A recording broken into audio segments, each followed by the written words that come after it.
Hello guys, and welcome back to Joe's Ventures. And today we're going to be doing another episode of our kind of Jurassic World Evolution 2 kind of DLC look. So they've just announced this today, so we've got, I know haven't been active the past couple of weeks much, but I've just finished my studies, so I'm a qualified zookeeper now, and started a new job, which is always awesome.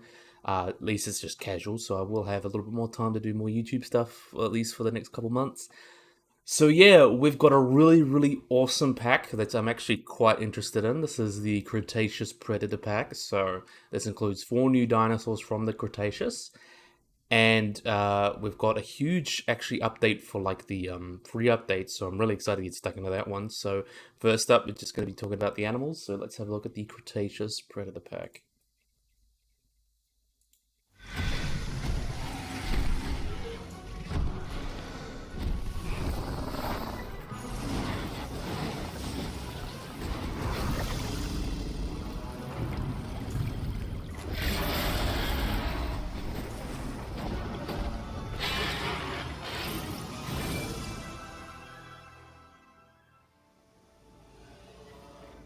Okay, so that was pretty awesome. As I mentioned, it's the announcement trailer. So let's have a look at the uh, forum post. So we got the Predator Pack and Update 8. So I'm going to talk about all about that in this video. So, hello again, park managers. We are incredibly excited to announce the latest dinosaur pack coming to Jurassic World Evolution 2 on the 30th of November, the Cretaceous Predator Pack. So if this is another Cretaceous pack, I'll get into that.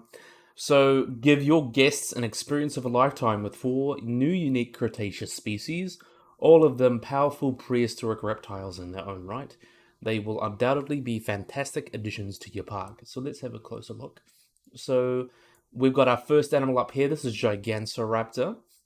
Really awesome. So Gigantoraptor, I remember my first DLC video for the first game, I put either Utahraptor and Gigantoraptor. I didn't expect to get both, but it's actually kind of cool because they are different from each other. So Gigantoraptor is the largest known oviraptorosaur and was first discovered in Mongolia in 2005.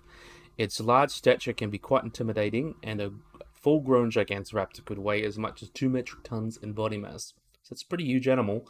I believe the specimen itself wasn't fully grown, but it was already like 8 meters long. So up there with some of the bigger theropods for an oviraptorosaur. That's really interesting. The elongation of the legs meant it was adapted to run or maintain speeds for an extensive amount of time, making it a very difficult dinosaur to flee from. So yeah, it's kind of like that. I actually really like the design. I wish that they had the feathers on the arm a little bit better. As you can see, it kind of comes from the wrist, but this is kind of an issue with all the Jurassic Park dinosaurs.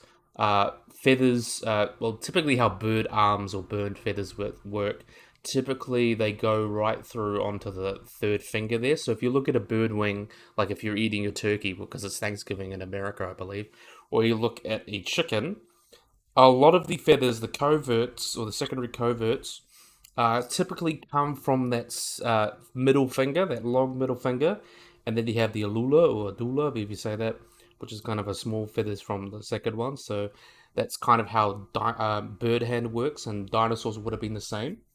That's the only thing that looks glaringly wrong to me. But I actually do really like the design in general. I like that they put the feathered crest, because you can see it's got actually that crest from the beak up, like the carapace, which looks really interesting. But I like that they add the feathers as well. I think that's really cool, like a soft tissue thing. I like the crest as well, because you could imagine, because a lot of like oviraptorids and things, like maybe they could have had more of a feathery crest, even if they don't look like they have one. So I think it's cool to give it more of a soft tissue feathery crest. I think that makes it quite distinct. Really like that. And yeah, it looks like a weird mix between the Oviraptor and the and the Dinochirus. But yeah, really awesome animal, and I hope it's omnivore as well, since most Oviraptorids were most likely omnivores, or particularly even plant eaters or meat eaters. So maybe there could have been a lot of variation within that group.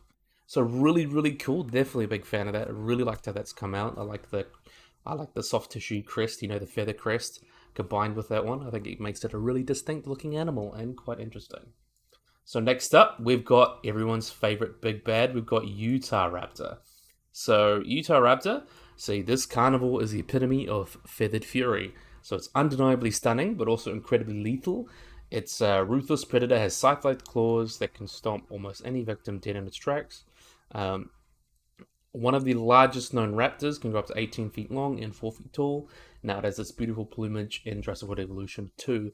So yeah, this is actually pretty spot on in terms of accuracy, as I mentioned, the feathers as well. It looks like there may be some going down the finger there, so that might actually be right. It's kind of hard with seeing in the grass there, but maybe we can check it when we buy the pack and have a look. But yeah, this is actually pretty spot on for a Utahraptor. Utahraptor was quite a big, bulky animal.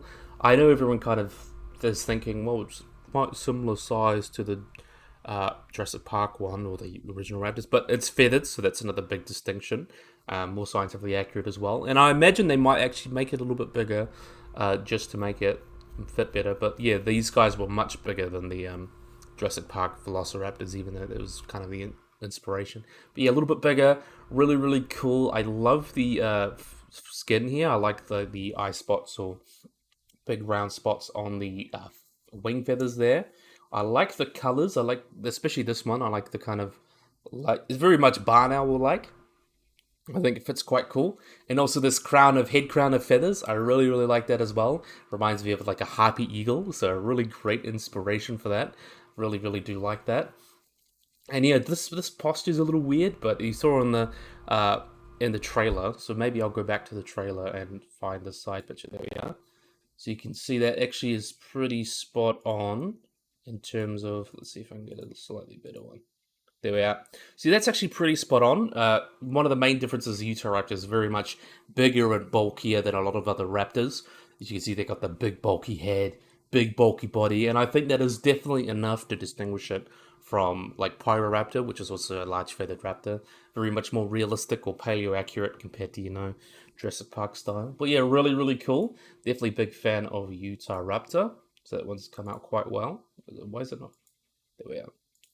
So next up, we have got our Concavenator. So this is one that I know everyone's kind of wanted.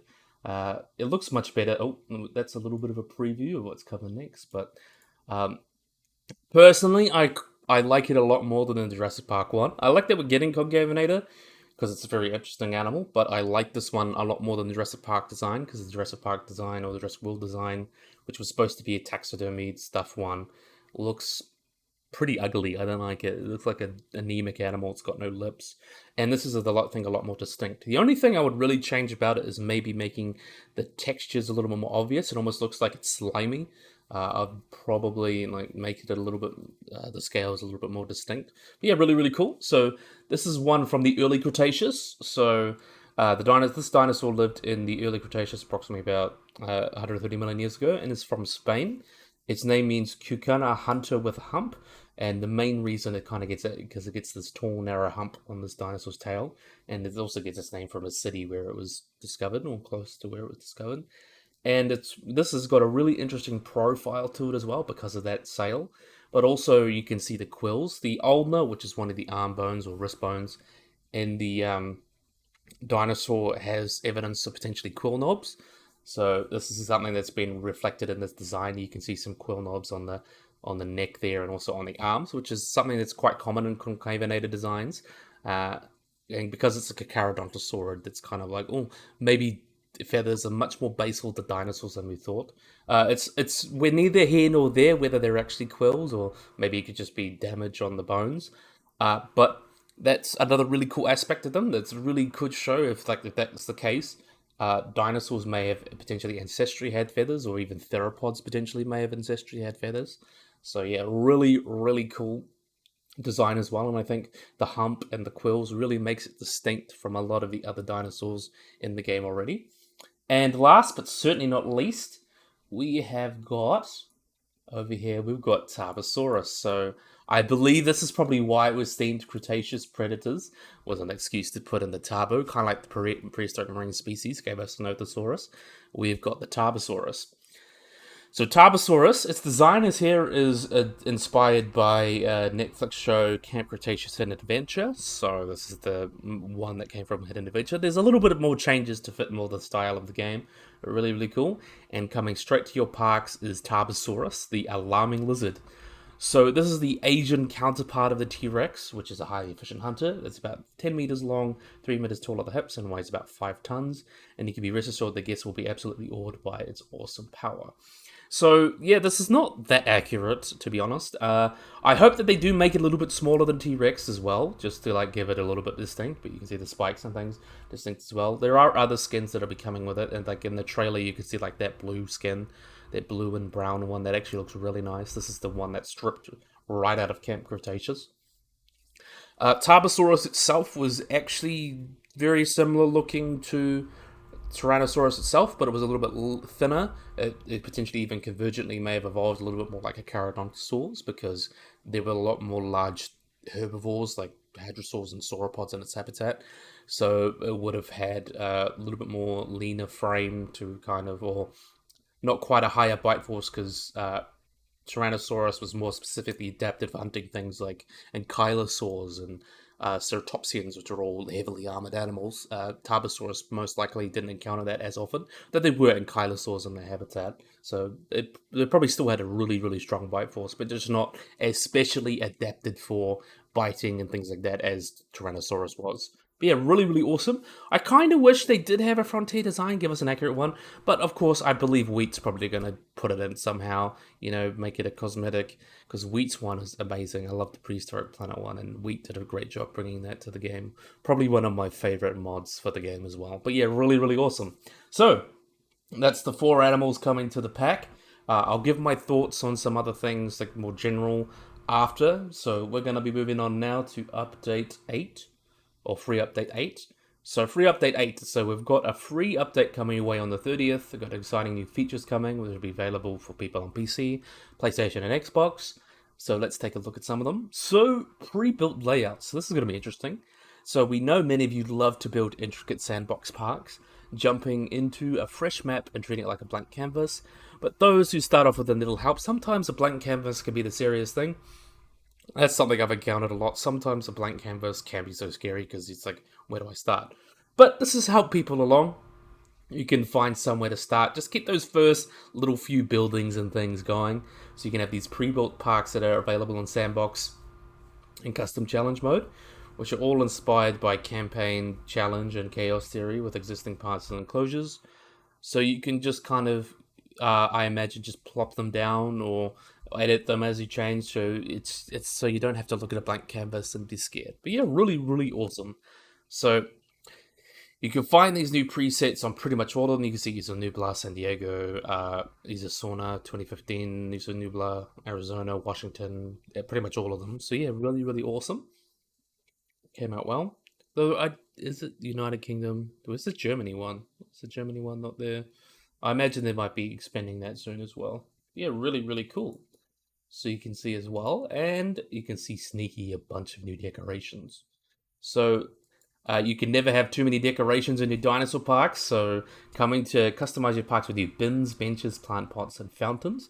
I know everyone's been asking for bins and benches, so they're really bringing it out for everyone. You can see some benches there, benches here, and picnic tables, more rubbish bins. So yeah, really, really awesome that we're getting that, because I've always been asking for that, to name a few additions. And all building styles and eras will be able to use these decorations, so you can really decorate your parks, so that's going to be awesome. Let's see, capture mode changes as well. So we love to see your gorgeous Jurassic World Evolution 2 screenshots, and we're soon kicking up capture mode up another notch with cool new additions. So soon you'll be able to change the time of day of weather while in capture mode. That won't affect gameplay, but basically you can just go wet, day, night, So it's purely a cosmetic change for your screenshots, and then you can just change it right back. It just goes right back to normal as you do that. So that's going to be really, really cool. That's a really awesome one. We're looking forward to seeing how people see that. And this one I'm actually really excited about. We've got new dinosaur variants. So we've got new dinosaur variants coming to update 8. So we've got Allosaurus 2002, so that's the big rock Allosaurus. Dimorphodon 2002, that's the feathered one. Pteranodon as well from 2001, the Brachiosaurus 2001, and the Lost World Stegosaurus. So they're all going to have their own variants and things, as you can kind of see here, which is really, really awesome. I didn't grab the Steam page, or I didn't grab the one with the Stegosaurus because that is one that's cool. But they're all coming with different variations and just different colors and patterns and things, which is quite awesome. Because that's something I hope's expanded in the future as well. And let's have a look at some additional features, and then we'll talk about what we're going on. So there's a lot more features as well coming. So species unlock shuffling, so that partly randomizes the order of which species can be unlocked. So that gives you something unique every time you play. Play chase behaviors, or pack chase behaviors, I mean, that allows selected carnivores to chase alongside the same species hunter as they go after their prey. So that was actually a mod a while ago, so that's cool. And automated hatcheries, so you can have a target population of a chosen species, and the hatcheries will aim to maintain that. So that's really cool. That'll be great for people that love their Site B things, which is awesome. But yeah, so for everything included in this, be sure to read the full change log when it comes out on the 30th of November. That's when it's coming out, and there's also be a stream and everything, and also wishlist it, of course. So, um, first off, I think this is a really nice pack. I like the animals included. Nice we got another animal from Camp Cretaceous. It's nice because I feel like this point of Jurassic World Evolution 2 should be to bring all the canon or like designs or stuff in the game as much as they can. We're still missing Microceratops and a few of the hybrids that I think we're missing. I know a lot of people like those. But I think that's cool that we're getting all that. I am a little bit annoyed. No, not a little bit annoyed. That's probably a bit strong. But it's a little bit disappointed. That's even stronger. I don't know. But we've got another Cretaceous. So because they're like the late Cretaceous pack, early Cretaceous. And I've got Cretaceous Predators. And I understand that's because a lot of the dinosaurs that are found are from the Cretaceous. But it'd be really nice to have some more Jurassic dinosaurs because there's some really cool Jurassic dinosaurs like Mitagaya, Torvosaurus. Those are some two examples. Scaletosaurus, like a two-legged and early ankylosaur and early thyreophoran. That would be awesome to have in the game. But there's also in the Jurassic, there's not much in terms of dinosaurs, but there's also all sorts of cool non-dinosaur animals. So like Laguardia, which is like a giant diectodont the size of an elephant. I think that would fit perfectly in Jurassic World Evolution. Uh, that would be awesome. Plateosaurus, and maybe for more of a Jurassic one, some of the like bigger four-legged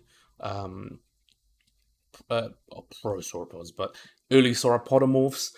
Um, yeah, maybe Postosuchus. That's a famous one because of walking with dinosaurs. Yeah, but I think things like that that's where they should be going in the future. And no Microceratops. I know everyone's waiting for Microceratops. So that would be a perfect free animal. We need that. I like Microceratops. He's a cutie. But yeah, fitting in him somehow would be awesome. I'm thinking what else. I'll just go through and think about what else I wanted to say. Like the designs. Most of the designs are pretty good. Kind of wish they did have a paleo-accurate Tarbosaurus. Yeah, I think this is actually one of the best updates to date. Because look at all these wonderful decorations. Everyone's been screaming for benches and uh, bins and everything to decorate your park with, and more fountains. And we're getting that. The presets I think are really cool because a lot of people, sometimes the scariest thing can be a blank canvas. Uh, so that's cool as well. Capture mode, some pretty basic things as well. I think that's something that'll be really cool so you don't have to go into your menus and change it out. So you can just do it on the fly, just another quality of life thing. I know another quality of life thing as well is you can search dinosaurs in your hatchery or in your view, so that'll be really good. Especially since we're getting a lot more dinosaurs now, so you can just go and search them up. So it's the search feature. Um, I think the new dinosaur variants are really cool. I really hope they extend that to pretty much all of the Jurassic, like the legacy variants. So like the Brachiosaurus from 1997, or I mean 1993, would be awesome. I hope they also add more variants as well. I really want them to do my Lost World pack. I think that would be really awesome because you have your variants. And it's also because Legacy, Lost World, it's really cool. And Site B, everyone loves that. I think that would be a really good final pack because that is very similar in the way Return to Jurassic Park was to Jurassic World Evolution 1 in that regard. But yeah, just extend these, it's like Triceratops, Brachiosaurus, maybe to the Tyrannosaurus as well, so you get more variants of the same patterns. I think that would be really, really awesome to extend that to a lot of the other Legacy and other Jurassic World variants in the future. So that's something that they could do for multiple packs going on. So that'll be awesome. And yeah, I think that's pretty much it. The play chase pack chase behavior is really fun. I think the shuffling is going to make it. I don't really play. I do not play much of like challenge mode. I usually just play sandbox. But I think I know a lot of people like that shuffling that'll really make it distinct. And the automated hatcheries that pretty much makes Site B possible. So I think we're inching closer and closer to a possible Site B that I know a lot of people will be excited for. But yeah, I think that's about it. So yeah, coming on the 30th. So that's really, really awesome. So yeah, 30th November. Obviously, come and show you all the Egypt variants to talk about that. So yeah, I really, really, really hope you guys have enjoyed this video. I hope you guys like and subscribe. Always remember to get the little bell icons to get notified when I upload anything. So if you guys enjoyed this video, hope you guys like and subscribe, and bye bye.